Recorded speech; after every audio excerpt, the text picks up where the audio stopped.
Were you a big grunge guy? Dude, yeah. I mean, I grew up on hip hop in New York. Oh yeah. But Nirvana was like they were like, what would be the equivalent in hip hop that like made grunge pop? I mean, Nirvana's what like turned people who were into other music onto what was going on in Seattle. Yeah. I mean, that dude, think about that. David Grohl was the drummer of that band. I know. That's wild. Dude, so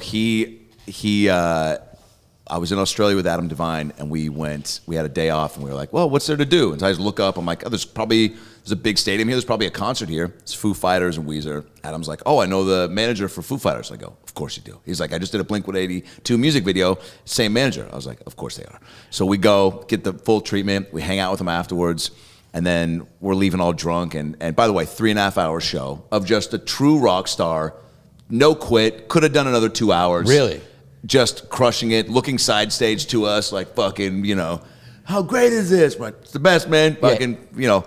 And then they kick us out, and we're like, well, come to our show tomorrow. And they do. Wow. Well, Dave does, and a couple other people. Well, that's the one that matters, yeah. 1000%. Yeah. We're all chumming it up, and he starts telling some Nirvana stories, and he tells us one story where they're doing a show in some tiny venue in Seattle, and somebody tossed a shoe. People were mosh pitting, losing items, and fucking blood, and there's cum everywhere. I added that stuff, but there's sometimes you just feel like your story just needs a little boost, you know. And by the way, for any story I'm telling, blood and cum always is the first thing I go to. That's a go-to. Like it was my dad's 60th, and like, you know, cum was on the wall, you know. He's bleeding, you know, eating cake.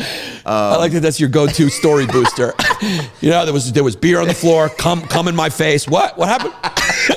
No, your story's great too, because Dave Grohl's there. And he also is a guy where you go, I bet you have all the stories. And if you can remember 20% of them, I mean, I'm all ears. Yeah. And so he says his shoe just makes its way on the stage. Cobain is just... he put it in his arm? Put it in his shot arm. It in his arm? Took the edge of the shoelace and stuck it right there and had his shoe just hanging off. And he takes it and like it's like playing and then stops and then... because it hit him. So then he just starts peeing in it and then fucking throws it or whatever. And then, you know, song ends kind of, you know, in between the next tune, doing some MTV Unplugged shit, chatting into the mic. And some girl, you know, old enough to be there, but just tiny little thing, I guess, as Dave describes it, walks up to the front of the stage and was just like, can I get my shoe back? And he was like, oh, what? And he was like, oh, I thought somebody like into the drunk chaos was just like, and here's a fucking shoe, Cobain. And she was like, no, it fell off during the mosh and somebody just chucked it at him. Right. And so he was like, oh, my bad. Sorry, I peed in your shoe. I peed in your shoe. But also like, now, and then I immediately go, so if you get that shoe back, I was like, what do you do, Dave? Do you like, does the person take it? Like eBay's not around. Do you take it and frame it? Do you put it up? What would you do? If you're at who's your favorite band? I think you walk home with one shoe. But I'm saying, do you try to get the shoe back and then what do you do with it? Yeah, because like a god pissed in it. Do you know though that like Kurt Cobain's going to have that lasting legacy? Probably at that point, right? Dude, I mean, yeah, you can tell by the talent. And if you're there, you're a fan. You're going hoping he pees in your shoe. You're kind of going hoping. You're kind of going like, dude, I'm bringing an extra pair just in case. Yeah, that's almost like best case scenario of something that can happen. Yeah, you could, I mean, what you could get for that on like as an NFT or whatever, or like on eBay back in the day. Yeah. You know, Kurt Cobain pissed, and like you can smell it and you confirm it. Here's the story. You confirm it. Dave you got to Grohl get his pee. You got his people to confirm the pee smell. We got a scientist that says this pH balance is him. It's like 10% water, 90% heroin. You got to have it at the right temperature so it doesn't go bad, right? So you can bring it out at parties and let people smell it because they'll want to. Don't have a pee-filled shoe and expect friends, to not want to go, well, what does it smell like? Yeah. What does Kurt Cobain's pee smell like? There's no way if you get that shoe, you can resist taking a smell. No. There's no way. If Oprah farted, it's like I would your run hand right to it to take a giant whiff.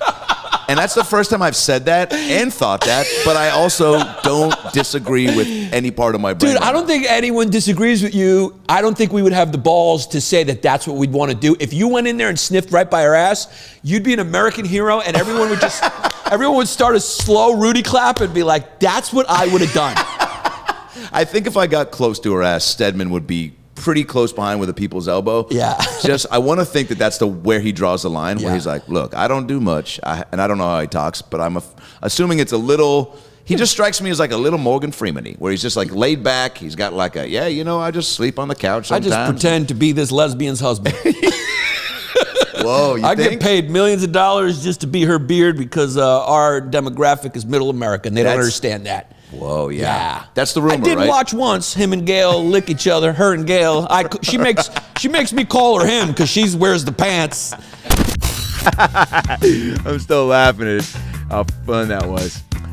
Hey guys, Adam Ray here for the About Last Night podcast. Hope you enjoyed that little ALN highlight, that little freebie tidbit.